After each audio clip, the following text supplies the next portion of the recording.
पवन भैया जी सत साहिब, मेरा कुछ शंकाएं हैं जो आप कृपा करके शंकाओं को समाधान कीजिए। पहला है कि रक्षा सूत्र किस हाथ में बांधनी है, क्योंकि पहले परंपरागत रूप से लड़की को बायां हाथ में और लड़का को दाहिना हाथ में बंधवाया जाता था।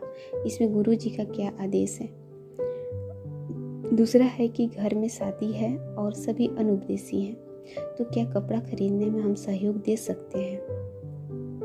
तीसरा है कि ऑनलाइन नाम दीक्षा अप्रैल 2020 में लिए थे, जो सतनाम मिल गया है, तो इसमें शंका समाधान कीजिए कि प्रथम मंत्र और सतनाम दोनों मिक्सिंग जाप कर सकते हैं। मिक्सिंग जाप का मतलब है कि जैसे 20 मंत्र 10-20 मंत्र प्रथम मंत्र कर लिए, फिर सतनाम भी कर लिए, फिर टाइम मिला तो प्रथम मंत्र कर लिए, फिर सतनाम कर लिए। ऐसा क्या कर सकते हैं, या फिर प्रथम मंत्र 108 बार पूरा करके ही सतनाम करना है। और चौथा है कि क्या जीन्स पहन सकते हैं। और पांचवा है कि सतनाम जो है, सतनाम का जो नियम मर्यादा है वो मेरे पास नहीं है, तो उसका नियम मर्यादा मुझे चाहिए। सत साहिब। बंदी छोड़ सतगुरु रामपाल जी महाराज जी की जय हो। सतसाई बहन, आप जी का प्रथम सवाल है कि परम पूज्य सतगुरु रामपाल जी महाराज जी से नाम दीक्षा लेते समय हमें जो एक लाल कलर का धागा मिलता है, जिसको हाथ की कलाई पे बांधा जाता है, और वर्तमान में समाज में जो प्रथा है उसके हिसाब से औरतें उसको दाएं हाथ पे बांधती हैं, पुरुष उसको बाएं हाथ पे बांधते हैं। तो क्या ऐसी कोई प्रथा सतगुरु रामपाल जी महाराज जी की भक्ति में भी है? क्या ऐसा कोई नियम है? तो बहन दास तो यही कहेगा कि ये पूर्ण परमेश्वर की सत भक्ति है, और सत भक्ति में आडंबर और पाखंड के लिए, कुरीतियों के लिए, प्रथाओं के लिए, परंपराओं के लिए लेस मात्र भी जगह नहीं है। तो ये आपकी अपनी इच्छा, आपकी अपनी मर्जी के ऊपर निर्भर करता है कि आप परमेश्वर के रक्षा सूत्र को कौन से हाथ में बांधना चाहती हैं। दूसरा आप जी का सवाल है कि मेरे परिवार में मैं अकेली उपदेशी हूँ और परिवार में शादी है, तो क्या मैं उनके साथ में शॉपिंग करने जा सकती हूँ, सामान वगैरह खरीदने के लिए उनके साथ जा सकती हूँ। यदि मैं उनके साथ गई तो मेरी किसी मर्यादा का हनन तो नहीं होगा, मेरे को कोई दोष तो नहीं लगेगा। देखिए बहन, जहां तक दास का आइडिया है, आप उस परिवार की बहू हैं और आप अकेली उपदेशी हैं, तो बहन ऐसी स्थिति में आप उनके साथ में जा सकती हैं।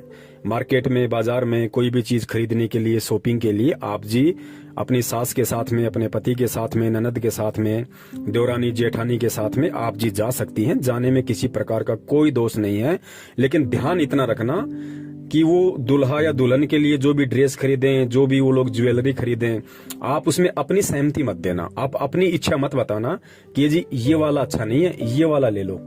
नहीं जी, ये लहंगा सस्ता है, अच्छा भी नहीं लग रहा, इसका कलर भी ठीक नहीं है, वो लो जिसपे लाल कलर की देखो कैसा कैसा सुंदर सुंदर चित्र बने हुए हैं। इस तरीके से आपने अपनी चॉइस नहीं बतानी है। जैसा उनको अच्छा लगे वो अपना खरीदे, और आपसे यदि वो पूछें कि बेटा ये कैसा है, तो आप उनको यही कहते हुए उनको बोल दो कि माता जी आपको पसंद आ गया, आपने देख लिया, और क्या अच्छा होगा, ठीक है, बहुत अच्छा है माता जी, कोई दिक्कत नहीं। इस तरीके से आप जी यदि आपसे पूछें तो आपने केवल इसी तरीके से उनका सहयोग करना है। तीसरी आपकी शंका है कि भगत जी मैंने प्रथम नाम लिया, फिर मुझे सतनाम मिला, दोनों मंत्र में जाप करती हूँ। तो मेरी शंका ये है कि मैं दोनों मंत्रों का मिक्सिंग जाप कर सकती हूँ या नहीं। मिक्सिंग का मतलब होता है कि क्या मुझे प्रथम नाम को पहले जाप करना पड़ेगा पूरी 108 माला, या फिर मैं बीच बीच में सतनाम भी जाप कर सकती हूँ। तो देखिए बहन, ये परमात्मा की भक्ति है। परमात्मा ने इस भक्ति को बहुत ही सीधे तरीके से हमें बताया है, बहुत ही सहज ये भक्ति है परमात्मा की, और इसमें ऐसी कोई बाध्यता नहीं है कि आपको सबसे पहले प्रथम नाम की माला करनी पड़ेगी, उससे पहले आप सतनाम नहीं कर सकते। ऐसा कुछ नहीं है। परमेश्वर ने कहा यदि रात को 2 बजे भी आपकी आंख खुल जाती है और आपकी मंत्र करने की इच्छा हो, तो आप कोई भी मंत्र जो आपकी जुबान पे आ जाए उसी को आप कर सकती हैं। उसी का सुमरण, जैसी विधि परमात्मा ने बताई है उस विधि से आप जी उसका सुमरण कर सकती हैं। मान लीजिए आप सुबह उठते ही आपने सतनाम के 4 मंत्र कर दिए, उसके बाद आपको कोई काम याद आ गया, आप अपनी रसोई में चली गई, वहां मान लीजिए आपको प्रथम मंत्र की आपको याद आ गई, आप जितने मर्जी 2, 4, 5, 10 जितने मंत्र कर सकती हो आप प्रथम मंत्र के कर लीजिए। फिर मान लीजिए आपका ध्यान हट गया, फिर आपको 2 मिनट बाद में सतनाम याद आ गया, आप सतनाम के सुमरन कर लीजिए, 2, 4, 5, 10 जितना भी आप करना चाहो। ऐसी कोई बाध्यता इस भक्ति मार्ग में नहीं है, बहुत ही सहज मार्ग है, बस मंत्र होने चाहिए हमारे, ये गुरुदेव ने बताया। तीसरा आपका सवाल है कि भगत जी क्या हम जीन्स वगैरह पहन सकते हैं? तो बहन देखिए, जीन्स को लेकर आजकल सतलोक आश्रम मैनेजमेंट हरियाणा की तरफ से भी एक पीला पर्चा आया हुआ है और संगत में से काफी भगत भाई बहनों ने अपनी अपनी प्रतिक्रिया भी दी है। कुछ ने सही बताया, कुछ ने उसको गलत बताया। गलत बताने के पीछे का रीजन उनका ये था कि कुछ लोगों ने सतलोक आश्रम मैनेजमेंट हरियाणा के शंका समाधान वाले नंबरों पे फोन किया और उनसे पूछा, क्योंकि देखिए ये परमात्मा की भक्ति है और परमात्मा ने लाखों की संख्या में सत्संग कर रखे हैं और जो भी भगत इस परमात्मा से जुड़ता है वो एकदम से सारे सत्संग नहीं सुन सकता है, इसलिए शंकाएं होना जाहिर सी बात है। तो जब लोग वहां पे फोन करते हैं और उनसे पूछते हैं कि भाई हमने तो ऐसा कभी सुना नहीं, तो भाई ये बताइए कि क्या ये गुरुजी का आदेश है, और यदि गुरुजी का आदेश है तो गुरुजी ने क्या सोच के मना किया है, इसका रीजन क्या है, और ये जानने का हमारा अधिकार भी है। क्योंकि परमेश्वर सतगुरु रामपाल जी महाराज जी ने हमें प्रथम नाम के साथ में जो 11 मंत्र दिए हैं और सतनाम के साथ में हमें जो 33 या 34 नियम दिए हैं, हर नियम के पीछे एक लॉजिक है, एक रीजन है, एक कारण है, और कारण क्या है वो परमात्मा ने अपने सत्संगों में खुल के बताया है। अगर कोई भगत भाई बहन परमात्मा के वो सत्संग नहीं सुन पाया है और यदि सतलोक आश्रम मैनेजमेंट हरियाणा के शंका समाधान पे फोन करके पूछता है, तो ये जाहिर सी बात है सतलोक आश्रम मैनेजमेंट हरियाणा के शंका समाधान पे जो भी भगत भाई बहन बैठते हैं, ये उनकी जिम्मेदारी बनती है कि वो उस भगत को परमात्मा के ज्ञान आधार से संतुष्ट करें कि भगत जी परमात्मा ने इसके पीछे का ये रीजन बताया। लेकिन जो ऑडियो दास ने सुनी है, उन ऑडियो में केवल उन लोगों ने यही कहा कि भाई गुरु जी का आदेश है, मानना है तो मानो, नहीं मानना तो नहीं मानो। तो भाई ऐसे बात नहीं बनती है। जैसे परमात्मा ने हमें प्यार से हर चीज को समझाया है, उसी तरीके से आप लोगों ने भी भगत समाज को समझाना पड़ेगा यदि आप शंका समाधान करने बैठे हो तो बहन देखिए, जीन्स के पीछे का जो रीजन है, और परमात्मा ने खाली अकेले जीन्स के लिए मना नहीं किया बहन, जीन्स से परमात्मा की कोई दुश्मनी नहीं है। परमात्मा ने अपने सत्संगों में स्पष्ट रूप से कह रखा है कि देखिए, परमात्मा की भक्ति ग्रहण करने के बाद में और ये नियम वगैरह पता होने के बाद में और इतने सत्संग सुनने के बाद में आपको ये समझ में आ जानी चाहिए कि ये मोक्ष वाली भक्ति है, और मोक्ष वाली भक्ति में परमात्मा भगत को हंस बनाएंगे। और हंस कौन होता है? हंस वही होता है जो अपना सीधा साधा तरीके से रहे, ना कोई ज्यादा चटक मटक करे, ना ज्यादा ऊपर मुंह करके चले, बिल्कुल सिंपल सादा।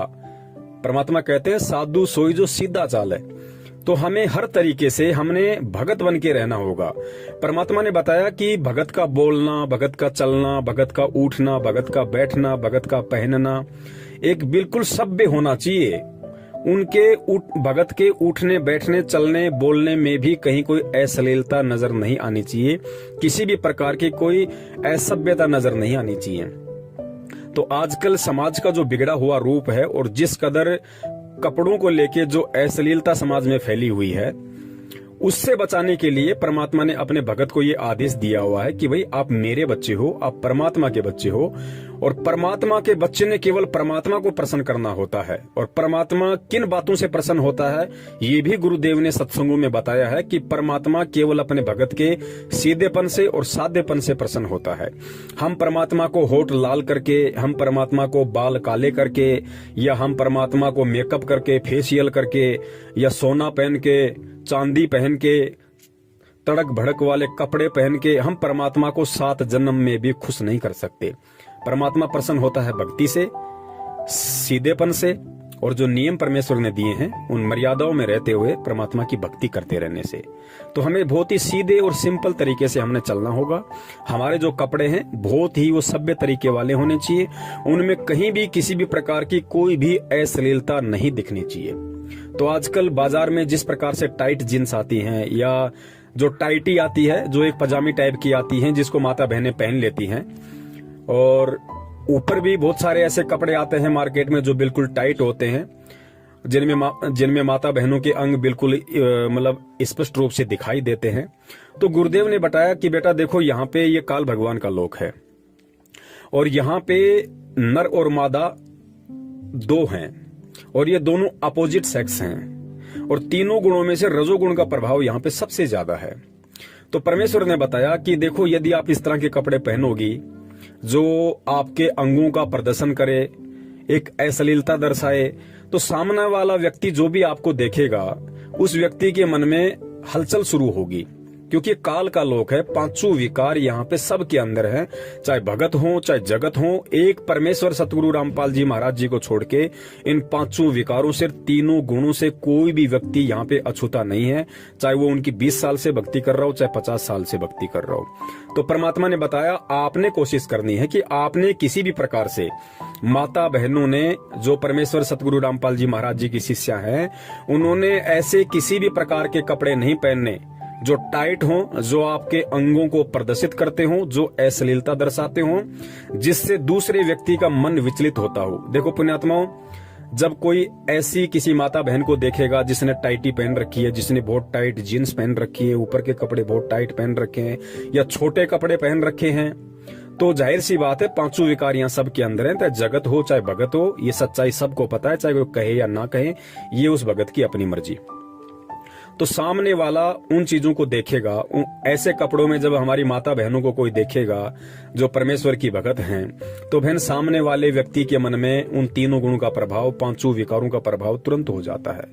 तो सोचिए, जब वो भगत परमात्मा की बेटी को देख के, पुण्यात्मा ध्यान देना, जो हमारी माता बहनें हैं, यदि हमारी माता बहनें जो सतगुरु रामपाल जी महाराज जी की शरण में आ गई और उसके बाद यदि वो इस तरह के कपड़े पहन के मार्केट में, बाजार में जाती हैं या अपने घर पे पहनती हैं, तो जाहिर सी बात है जब वो बाजार में जाएंगी या कहीं भी जाएंगी और कोई भी व्यक्ति जब उनको उन कपड़ों में देखेगा, तो पुण्यात्मा यहाँ पे सभी तो दूध के धुले हुए हैं नहीं। 99% लोग यहाँ पे पांचों विकारों से ग्रसित हैं। अगर किसी पे थोड़ा बहुत प्रभाव कम है तो वो 1% है, और 1% में कौन आता है? जो बेचारे 60-70 साल की उम्र को ज्यादा पार कर गए हों। बाकी यहाँ सबके अंदर विकार है। तो हमारी माता बहन को जब सामने वाला व्यक्ति उन छोटे छोटे कपड़ों में या उन टाइट कपड़ों में या अश्लीलता दर्शाते हुए उन वस्त्रों में देखेगा, तो जाहिर सी बात है तीनों गुण का प्रभाव उसके अंदर होता है। तो रजोगुण का जैसे उसमें प्रभाव हुआ, वो आपके प्रति गलत सोचेगा, उसकी नजर आपके ऊपर जाते ही गलत विचार पैदा करेगी। तो बहन, उसके अंदर जो गलत विचार पैदा हुए और गलत विचार पैदा होने से उसके कर्म बिगड़ना शुरू हुए, तो उसके कर्म किसके कारण बिगड़ना शुरू हुए? उसके कर्म उस औरत या उस बहन बेटी के कारण बिगड़ना शुरू हुए जिसने छोटे कपड़े पहन रखे हैं। परमात्मा का ज्ञान लेने के बाद भी, परमात्मा की समझ होने के बाद भी, जिसने छोटे कपड़े पहन रखे हैं, जिसने टाइट कपड़े पहन रखे हैं, या जिसने ऐसे तड़क भड़क वाले, अश्लीलता दर्शाने वाले कपड़े पहन रखे हैं जो सामने वाले को थोड़ा बहुत विचलित करता है, तो बहन वहां पे हम भी दोषी हो जाएंगे। क्योंकि उसके यदि कर्म बिगड़ने शुरू हो रहे हैं, या वो यदि विचलित हो रहा है, या उसके अंदर यदि काम वासना का कीड़ा दौड़ रहा है, तो बहन वो हमारे को देख के दौड़ रहा है, तो हम भी उसमें उतने ही भागीदार हो जाएंगे। तो बहन, हमने हर प्रकार से यदि हम भगत बने हैं, तो हमने भगतों वाले लक्षण अपने ऊपर धारण करने पड़ेंगे। भगत के श्रृंगार परमात्मा ने 16 प्रकार के श्रृंगार बताए हैं। हमने उन 16 प्रकार के श्रृंगारों को हमने अपने ऊपर धारण करना पड़ेगा, धीरे धीरे परमात्मा के सत्संग सुनते रहने से, ज्ञान आधार से। तो बहन, इसलिए परमात्मा हमें छोटे वस्त्र पहनने से मना करते हैं। और परमात्मा ने केवल जीन्स के लिए ही मना नहीं किया है, परमात्मा ने तो आश्रम में यहाँ तक भी मना कर रखा था। जैसे बहुत सारी माता बहनें हैं, अपना जो इस सलवार सूट वगैरह पहनती हैं, तो ऊपर का जो पहनती हैं, क्या नाम है उसका, सूट, जो ऊपर का जो सूट होता है, बहुत सारी माता बहनों का जो सूट है वो इतना छोटा होता है कि कोहनी से ऊपर तक होता है। जैसे भाई लोग, जैसे बहुत सारे लोग आप देखते होंगे जो ये टी शर्ट वगैरह पहनते हैं, तो टी शर्ट का बाजू कितनी होती है, मतलब कोहनी से ऊपर तक होती है। तो जिन माता बहनों का ऊपर का जो सूट होता है वो कोहनी से ऊपर होता था, परमात्मा उसको भी धमका दिया करते थे कि बेटा अच्छे कपड़े पहनो, पूरे कपड़े पहनो, कोहनी के नीचे तक होना चाहिए आपका बाजू, वो किसी भी प्रकार का मतलब अश्लीलता ना दर्शाए। अपने सत्संगों में भी कई बार परमात्मा ने जिक्र किया है कि माता बहनों की जो बाजू होती है वो कोहनी से नीचे होनी चाहिए और बिल्कुल ढीली ढाली होनी चाहिए, टाइट नहीं होनी चाहिए। हमारी जो माता बहनें हैं, दास उनसे यही अपील करेगा, दास उनसे यही विनती करेगा कि आगे से हम ध्यान रखें। तो विशेषकर यदि हम घर से बाहर निकलते हैं तो हम बिल्कुल सीधे साधे ढीले ढाले और एक सभ्य औरत को दर्शाने वाले कपड़े हम पहने। तो बहन इसलिए परमात्मा मना करते हैं। और यहाँ सतलोक आश्रम मैनेजमेंट हरियाणा ने इस आदेश को, जो आदेश परमात्मा सन 1994 से देते हुए आ रहे हैं, उस आदेश को इन्होंने पीले पर्चे में डाल के संगत को ये दर्शाया कि गुरुजी ने जेल से ये आदेश दिया है। क्योंकि जब तक ये लोग दिन में 1-2 पीले पर्चे नहीं डाल दें तब तक रात को ना तो ढंग से इनको खाना खाया जाता है, ना इनको ढंग से नींद आती है, क्योंकि ये इनकी मजबूरी हो गई। इन लोगों को आदत पड़ गई कि हमने 1 या 2 पीले पर्चे जबरदस्ती अड़ंग बड़ंग करके हमने संगत में डालने ही डालने। तो इन्होंने ऐसा आदेश पारित करके भेजा है, गुरुजी का आदेश आया है, माता बहनों ने टाइट जींस नहीं पहननी है। अरे भैया, परमात्मा का क्या आदेश आया है? परमात्मा तो सन 1994 से आदेश दे रहे हैं, अपने हर सत्संग में आदेश दे रहे हैं। क्या परमात्मा जेल से जाके अब ये आदेश देंगे? तो फिर तो परमात्मा सारे आदेश देंगे फिर जेल से। परमात्मा ने जींस वाला आदेश क्यों दिया? परमात्मा तो उसमें ये लिखते, अगर परमात्मा का आदेश होता जेल से तो परमात्मा तो ये लिख के भेजते कि बेटो, मैंने जो प्रथम नाम के समय जो 11 नियम दिए हैं, सतनाम के समय मैंने जो 34 नियम दिए हैं, और मेरे सत्संगों में मैंने जितने भी नियम दिए हैं, तुम्हें उन सब का पालन करना होगा, तभी तुम परमात्मा की भक्ति पे टिक पाओगे और भक्ति के लायक तुम बन पाओगे। परमात्मा एक स्पेशल आदेश क्यों देंगे भाई कि टाइट जींस नहीं पहननी है, खुली खुली जींस पहन सकते हो? परमात्मा ने तो हमेशा कहा कि खुला खुला कपड़ा, चाहे जींस हो, चाहे स्वेटर हो, चाहे पैंट हो, चाहे ट्राउजर हो, चाहे सलवार सूट हो, कोई भी कपड़ा हो, हमने खुला खुला ही पहनना है। हमने ढीले ढाले कपड़े पहनने हैं, हमने अश्लीलता दर्शाने वाले कपड़े नहीं पहनने। तो ये कोई जेल से स्पेशल आदेश नहीं आया है, ये तो इन लोगों की अपनी घटिया सोच है, जो संगत को मूर्ख बनाने के लिए, और हमेशा इस तरह के आदेश ये लोग पारित करते रहते हैं। ये जो आदेश है, ये परमात्मा का सत्संग रूपी आदेश है। तो पुण्यात्माओं, ध्यान रखना, हमने आदेशों का गुलाम नहीं बनना। इस भक्ति मार्ग में जो भी व्यक्ति आदेशों का गुलाम बन के रहेगा, वो व्यक्ति कभी भी इस भक्ति मार्ग पे सफल नहीं हो पाएगा। हमने परमात्मा के सत्संग रूपी आदेशों का गुलाम बनना है, क्योंकि सत्संग यहाँ पे सदा रहेंगे। गुरु यहाँ सदा नहीं रहेगा, लेकिन गुरु के सत्संग, गुरु के वचन यहाँ सदा रहेंगे। तो हमने सत्संग रूपी आदेशों का गुलाम बनना है। और जो व्यक्ति इस ज्ञान को आधार बना के परमात्मा के सत्संग रूपी आदेशों का गुलाम बन गया, पुण्यात्माओं, परमात्मा उसको किसी अन्य की गुलामी नहीं करने देंगे। वो कभी भ्रमित नहीं हो सकता, कभी भी शंकाओं में नहीं आ सकता वो व्यक्ति, क्योंकि सत्संग ही इस भक्ति मार्ग की नींव है। और जिसकी नींव ही मजबूत है, तो नींव के ऊपर भाई फिर चाहे भक्ति रूपी मकान चाहे कितना बड़ा बनाओ, कहीं कोई दिक्कत, कहीं कोई दबाव नहीं आना। और आगे आपने बताया बहन कि सतनाम के जो 34 नियम है वो आपको नहीं पता है। अब मुझे नहीं पता आपको क्यों नहीं पता है, क्योंकि वैसे तो नाम दीक्षा के समय पर्चे वगैरह दिए जाते हैं, हो सकता है ऑनलाइन आपको नाम दीक्षा मिली होगी, आपको नियम नहीं बताए गए होंगे। ना ये लोग ऐसा कोई ध्यान देते हैं, चाहे कोई नियम ले या ना ले, इनको इन बातों से मतलब नहीं है। मैनेजमेंट को केवल संख्या जोड़ने से मतलब है, ताकि ज्यादा से ज्यादा लोग ज्योति पाठ और दान जमा करवाए। नियम में रहे ना रहे ऐसी कोई बाध्यता इन लोगों को नहीं है। तो सतनाम के जो नियम है, अगर परमेश्वर दया करेंगे, मालिक प्रेरणा करेंगे, तो दास सतनाम के जितने भी 34 या 35 नियम है, परमात्मा एक विशेष वीडियो उन पे बनवाएंगे। और जैसे परमात्मा ने प्रथम मंत्र के समय जो 11 नियम दिए जाते हैं, जैसे परमेश्वर ने पहले उसका एक वीडियो बनवा रखा है, उसी प्रकार परमात्मा अगर दया करेंगे तो दास सतनाम के सभी 34 या 35 नियमों का भी एक वीडियो अवश्य बनाएगा अपने भगत भाई बहनों के लिए, और ताकि हम लोग नियमों को अच्छे से जानेंगे, समझेंगे, पहचानेंगे, तो हम भक्ति पे दृढ़ होकर चल सकेंगे। अगर समय आया, परमात्मा ने प्रेरणा की, तो अवश्य सतनाम के नियमों का भी वीडियो बनेगा। सत साहिब, जय हो बंदी छोड़ के।